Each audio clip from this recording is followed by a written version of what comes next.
Hello friends, मैं doctor PS Tiwari, आप सभी का स्वागत है।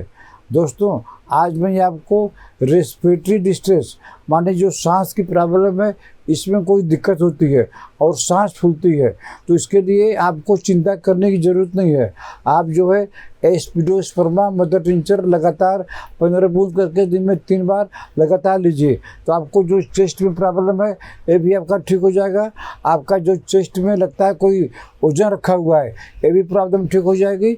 एस्पिडोस्पर्मा मदर टिंचर लगातार लीजिए। अगर प्रॉब्लम ज़्यादा है तो आप इसको 3-3 घंटे आप ले सकते हैं। आपकी ये सारी प्रॉब्लम सांस फूलने की जड़ से ठीक हो जाएगी। अगर आपको ट्रीटमेंट लेना है तो आप हमको व्हाट्सएप पे मैसेज करके अपना अपॉइंटमेंट बुक कर सकते हैं। Thank you.